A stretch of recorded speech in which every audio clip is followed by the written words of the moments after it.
"You're a human?" I asked with shock, looking at the painter I hired. He came highly recommended by the Information Guild. Near-perfect reviews detailing his creativity and precision, but failing to mention his race. A Lindrin, Loxer or Vixlix would have been expected. Hell, even a Mu or Charalahara would have made some sense, but the greatest fighters the galaxy has ever seen? They storm citadels and fight off monsters, not paint buildings. "Ah," the human said with exasperation. "I understand the stereotypes my species carry, but they are greatly exaggerated. A small percentage of humans do serve as mercenaries, Imperial Guards, and yes, even the Shepherd, but most of us are just like you." Leo the painter said, almost like he was reading it from a flashcard. "I never even considered humans as anything but warriors. Some cruel, some heroic, but always warriors. Never artists." "So are you a retired fighter, or?" I asked, leaning in. "No. I've never picked up a sword or shot a blaster. I don't wear a shield, and I fly a beat-up Stargazer with no weapons mods. My parents were artists, and while I respect the bravery of some of my people, I have never and will never fight," he said, clearly annoyed. "So, let's forget about me killing your rivals, avenging your people, or smuggling goods. I'm a painter. What do you need me to paint?" he said, taking a deep breath. "That must be rough, to have everyone assume you're something you're not." "Well, this whole place, really," I said, gesturing to the peeling paint inside my restaurant. "It hasn't had a makeover since my parents ran this place, so I was thinking you could put some life back into it. I was kind of hoping for something stylized and original, some kind of theme that will get people in the door. Any ideas?" "How about human art? Everyone knows all about us now, and I haven't really seen anywhere else doing it. Plus, you can say a human actually painted it. Hang a picture of me doing it up on the wall. Might get people curious about what kind of culture humans had back on Earth," Leo said, looking around. "That's a great idea. You can make new versions of paintings you remember from before and use some old human styles. Go nuts.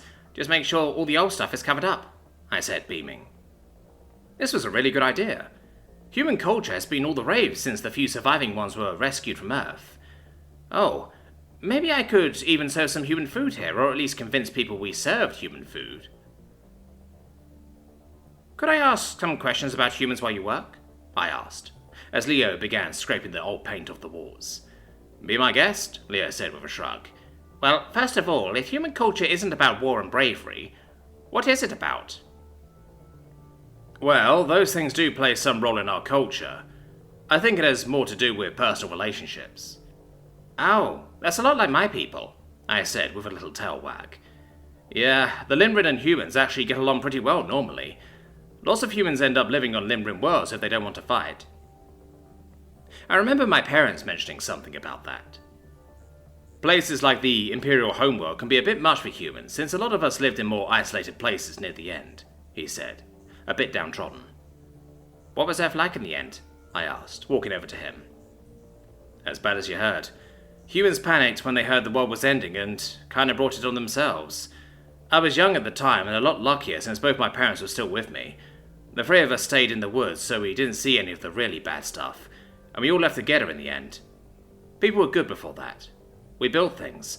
We got scared or angry or something, and we ruined it all," Leo said, continuing to scrape. "I didn't even know humans could feel fear," I said, surprised. "Are you kidding? We are total scaredy scales. It would take me longer to list off half the things we get afraid of than to paint this place," he said with a chuckle. "Are you afraid of anything?" I asked, tail wagging. "Of course. The Lextrex for starters." "No way. The Lextrex are harmless. What are they going to do, hop on you?" I asked, making a little jumping motion. "Quit it. Those things look a lot like grasshoppers from Earth, and those things always got me worried." "Were grasshoppers dangerous?" "No, not at all."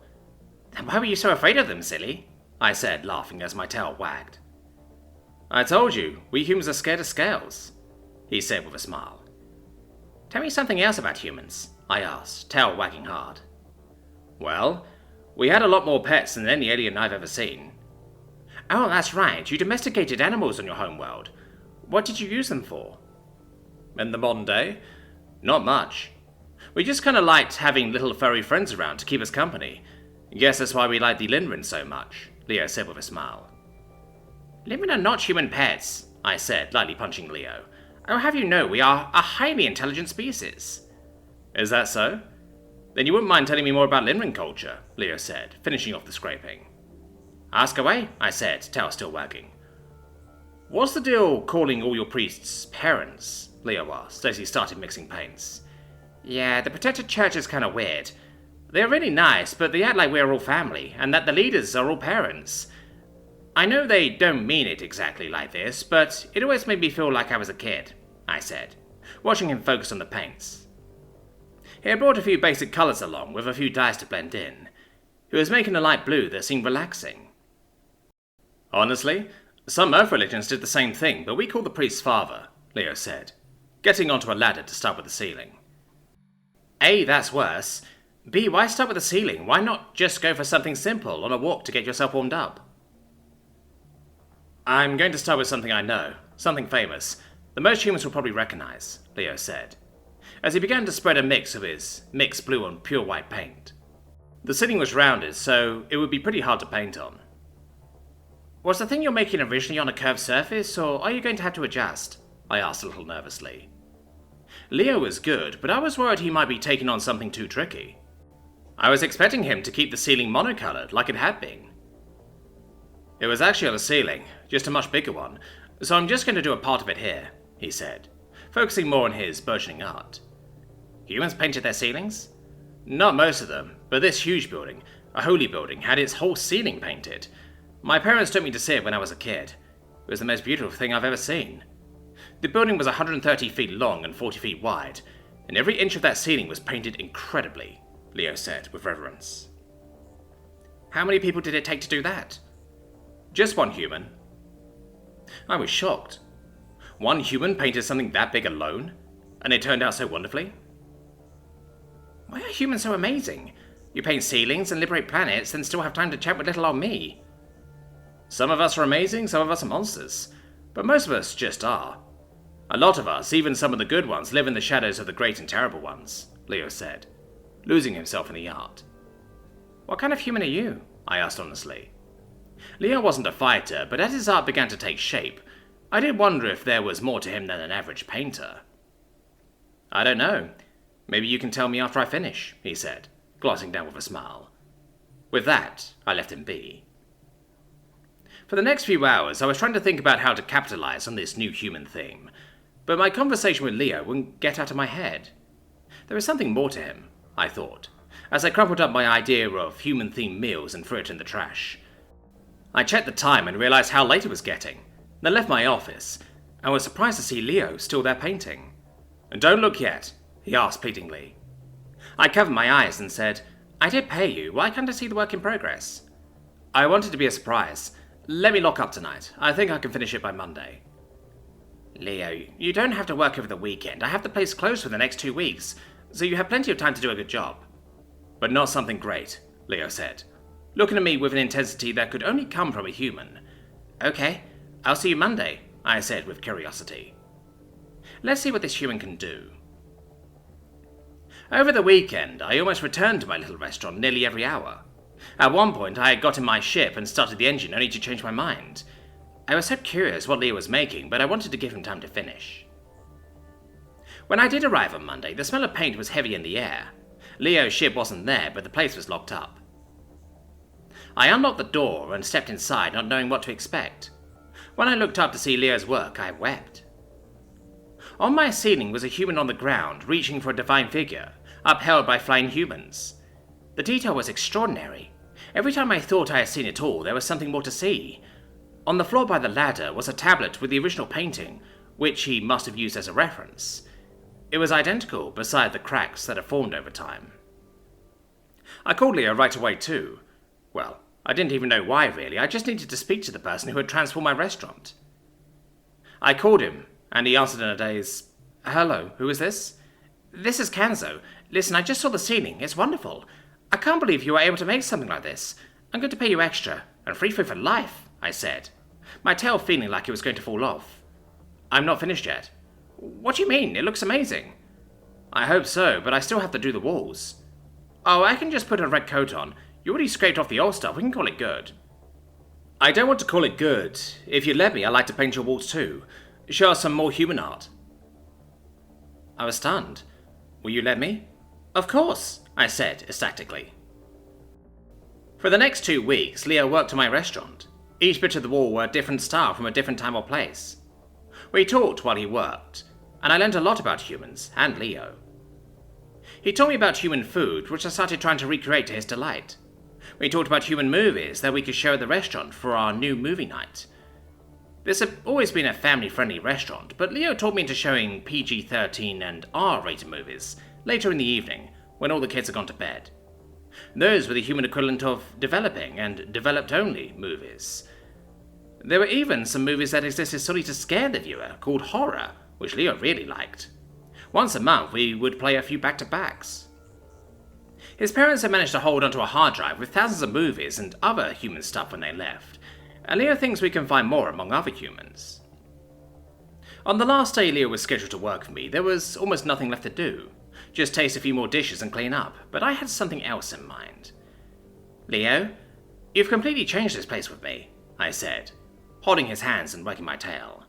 Don't mention it, Leo said with a smile. He had a lovely smile. I've been thinking, and I've decided that I couldn't have made this change without you, and I can't keep it up without you. You're offering me a job? Leo said, puzzled. Yes. As a manager here, you know so much about humans, and I can see how passionate you are about bringing back human culture. So maybe we could do it together, I said, tail wagging. Yeah, let's do it, Leo said with a smile. So we did. The hard drive Leo's parents gave us had a few human cookbooks from around the world, so we started trying to find new ingredients to replace the ones on Earth. The meats and veggies were relatively easy, but the spices and herbs were a lot more challenging. Took us 6 months till we could find a replacement for ginger. But we did. We decided it would be best to change the name, something that fit the new theme. We went with A Slice of Earth, and according to Leo it was. Within a year, word had gotten about across the universe that this was the first restaurant to serve authentic human dishes, and the humans came running. Everyone from simple mechanics to the most deadly mercenaries in the Empire came to give our food a try. In fact, half the Imperial Guard became regulars. 2 of them cried after eating our curry, one because it reminded him of his mother's cooking, and the other because it was too spicy. Whenever some important human would come, Leo or I would take our pictures with them. The important humans loved it, and so did everyone else. Leo told me it was kind of a human tradition, but it wasn't just humans that came. It seemed like creatures came from every corner of the known universe, hoping to see a celebrity or just wanting to try human food. The movie nights were popular with everyone. It took watching the movies to fully understand humans. They were all warriors in a way, but not all of them fought with a sword. Some fought with their minds, competing to see who could crack the Enigma code, while others fought with their voices to see who would be the next American Idol, but most fought with their words. Bargaining, debating, and mocking. A human loved nothing more than to be heard, especially the quiet ones. After a year and a half of working together, Leo and I were closing down after a movie night. We played Shrek for our kids' movie, and people loved it so much we played the next 2 for our adult movies. 2 smugglers loved it so much they started crying. Did you see that couple crying over Shrek? Leo asked me, as we were putting the last of the dishes away.